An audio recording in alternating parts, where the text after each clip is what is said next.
Hello student, good morning. Derivative as a rate measure हम लोग जो चैप्टर कर रहे थे उसी चैप्टर का नेक्स्ट टाइप हम लोग चलते हैं। ये टाइप बिल्कुल डिफरेंट है, ठीक है। इस टाइप में हम लोग को पॉइंट्स निकालना है। देखिए क्या है question. A particle moves along the curve. एक पार्टिकल है, छोटे छोटे पार्टिकल से मिलकर बना होता है एक कर्व। कोई भी चीज़ पार्टिकल से मिलकर ही बना होता है, बट ये कर्व के ऊपर एक पार्टिकल मूव कर रहा है और क्वेश्चन ये पूछ रहा है कि find the points on the curve. उस कर्व के ऊपर वो पॉइंट फाइंड कीजिए जिसमें at which the y coordinate is changing. याद रखिए, चेंजिंग का मतलब हुआ, इसका मीनिंग ये हुआ रेट ऑफ चेंज, ठीक है। 8 times as fast as the x coordinate, मतलब y कोऑर्डिनेट जो है वो x कोऑर्डिनेट के 8 टाइम्स फास्ट वो क्या हो रहा है, इंक्रीज कर रहा है। तो बताइए वो कौन सा पॉइंट होगा जिस समय ऐसा होगा।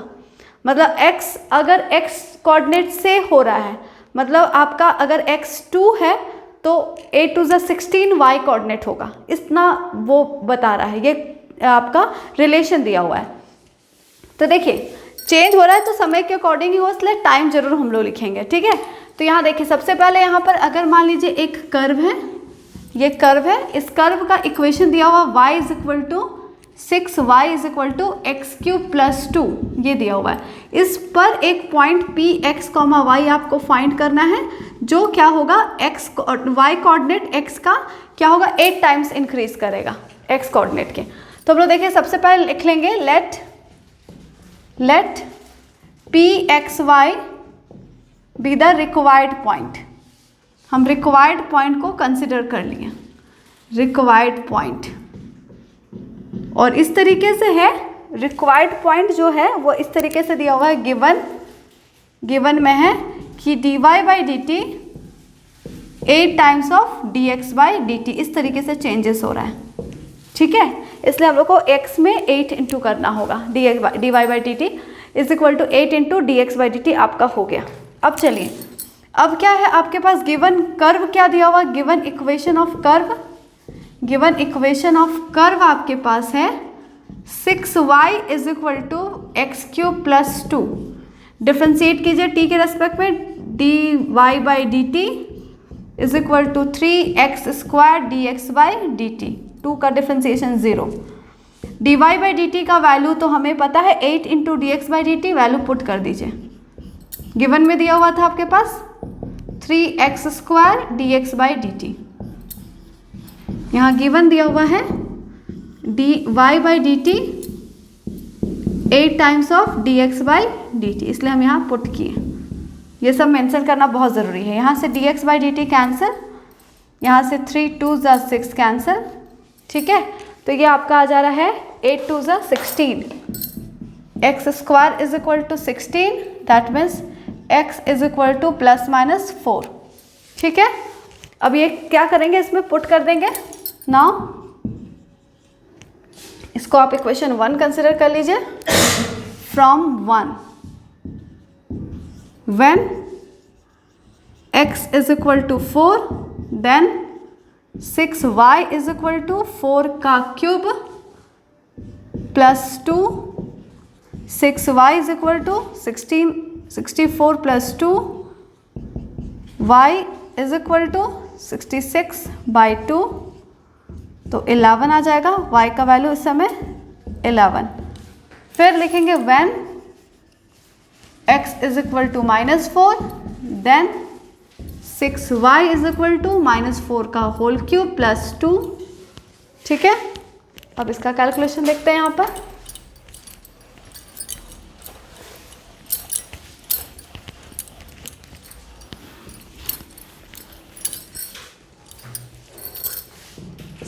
y is equal to -64 plus 2, 6y is equal to -62, y is equal to -62 by 6, 2 3 ज़ा 6,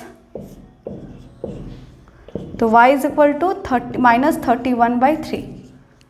Hence the required points are, hence the required points are क्या क्या हो सकता है, या तो हो जाएगा 4, 11 और हो सकता है -4, -31/3। That is your answer. Correct. तो इस तरीके से हम लोग का ये क्वेश्चन हुआ। चलिए नेक्स्ट क्वेश्चन हम लोग देखते हैं। ये क्वेश्चन हमारा पीछे का टाइप का ही था। ये लास्ट क्वेश्चन हम आज डिस्कस करके इस टॉपिक को एंड करेंगे। ये हमारा छूट गया था ये क्वेश्चन, इसलिए इसको भी हम सोच रहे हैं करवा ही दें। ठीक है, देखिए water is dripping through a tiny hole at the vertex. Vertex किसको कहा जाता है? कॉनिकल फनल का। देखिए इसको कहा जाता है। देखिए अगर मान लीजिए इस तरह का हम लोग इसको ऐसे ही बनाते चलिए, ऐसे, ठीक है। तो ये है और ये रहा कॉनिकल फनल हम लोग बना लिए, ठीक है। और ये जो होता है ना, ये जो आप लोग ये दोनों मिल करके यहाँ पर आके मिलता है, इसको कहा जाता है वर्टेक्स। ये पॉइंट को, ठीक है, इसको कहा जाता है वर्टेक्स। तो ये जो वर्टेक्स है, ये वर्टेक्स से क्या होता है? पानी लीक कर रहा है। यहाँ देखिए क्या लिखता है, टाइनी होल है, मतलब वाटर गिर रहा है। वाटर इज ड्रिपिंग, बहुत एकदम छोटा सा होल है, eight the vertex in the bottom of the conical funnel at the uniform rate of 4 cm3/s। That means इसमें आपके पास जो गिवन है, हम सारा कुछ डिस्क्राइब नहीं कर रहे, ये अब आप लोग का लिखना है। ये लास्ट क्वेश्चन हम करवा रहे हैं, ठीक है। हम डायरेक्ट सोल्यूशन कर रहे हैं। डिस्क्राइब आप कीजिएगा डायग्राम को। गिवन क्या दिया हुआ है? dV/dt, क्योंकि वॉल्यूम है। अब V क्या है आपको लिखना है, ठीक है। और घट रहा है वाटर 3 cm3/s। नेगेटिव होगा। अब देखिए क्या लिखा है, when the slant height of the water is 3 cm।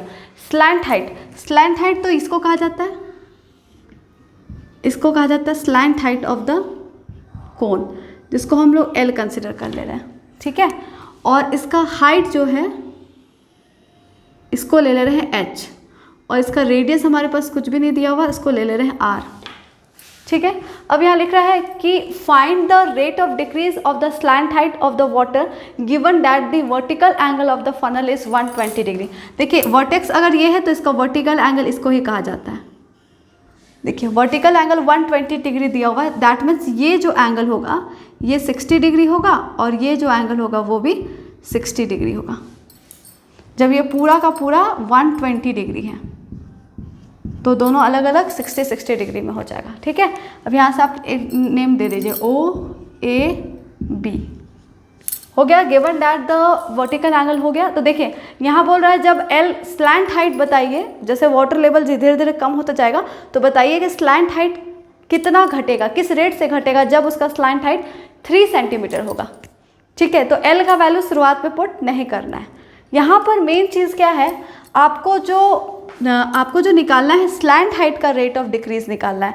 तो इसका मतलब आपको फाइंड करना है dL/dt, है ना। तो आपके पास वॉल्यूम के रिलेशन से ही निकालना है, क्योंकि वॉल्यूम आपके पास दिया हुआ उसका डिक्रीज। तो 1/3 πr² होता है फॉर्मूला। तो यहाँ तो कहीं L है ही नहीं। L है क्या? L कहीं नहीं है। मतलब R को भी ओमिट करके L में कन्वर्ट करना होगा, और H को भी L में। यही मेन काम है इसमें, ठीक है। जैसे हम लोग उस समय हाइट डिक्रीज करने का देखना था, तो हम लोग R को भी H में कन्वर्ट किए थे। अब यहाँ R को भी L में और H को भी L में। तो देखिए इसको हम कैसे करेंगे। यहाँ 90 डिग्री का एंगल बनाता है, हाइट है, तो OAB ट्रायंगल ले लीजिए।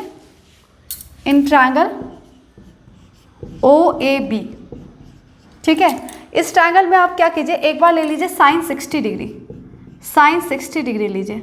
sin 60 डिग्री के अकॉर्डिंग ये इस एंगल के सामने ये P होगा, ये B होगा और ये H होगा, ठीक है। तो sin 60 डिग्री का हो जाएगा P/H। तो AB/OB होगा, AB/OB। sin 60 डिग्री का वैल्यू होता है √3/2, और AB का वैल्यू आपके पास माने हुए हैं R और OB को L। तो देखिए R आपका चेंज हो जा रहा है √3L/2। R कन्वर्ट हो गया। अब यहाँ से फिर हम लोग ले लेंगे इसी ट्रायंगल में cos 60 degree, cos 60 degree. cos 60 degree में B/H। B कौन है? AO, और H कौन है? OB। तो OA/OB।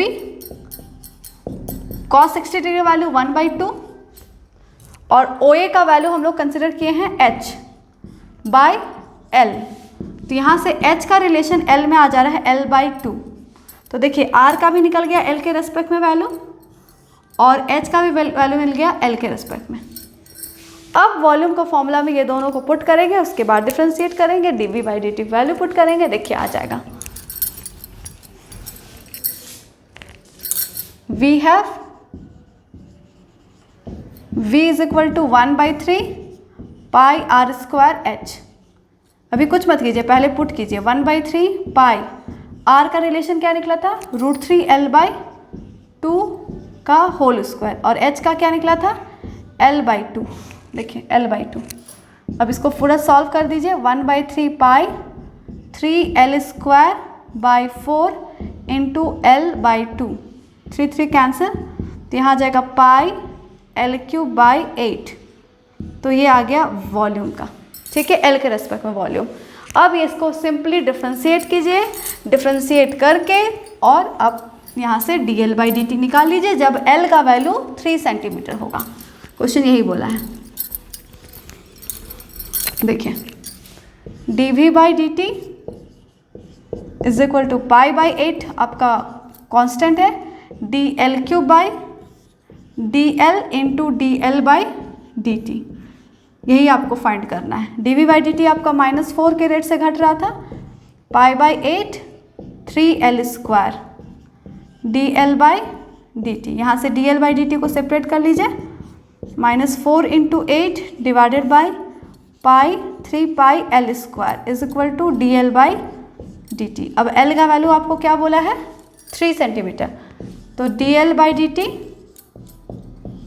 Eight L is equal to 3 centimetre is equal to आपका हो जाएगा -4 इंटू 8 डिवाइडेड बाई 3π इंटू 3 का होल स्क्वायर, यही ना है। तो आपका आंसर आ जा रहा है -32 डिवाइडेड बाई 3 3 = 9, 9 3 = 27 पाई। और क्योंकि L है इसलिए इसका जो यूनिट होगा वो होगा सेंटीमीटर पर सेकेंड। सेकेंड के रेट से ही था, ठीक है, करेक्ट। तो ये क्योंकि नेगेटिव में इसलिए आया आंसर क्योंकि हमारा डिक्रीज कर रहा था, ठीक है। तो यहाँ तक हम लोग derivative as a rate measure complete कर लिए हैं और यहाँ तक कोई भी डाउट्स होगा तो आप इसको क्लियर कीजिए, हमसे पूछिए अच्छे से और उसके बाद हम लोग आगे नेक्स्ट टॉपिक चलेंगे, ठीक है। आज का क्लास यहीं एंड करते हैं, थैंक यू।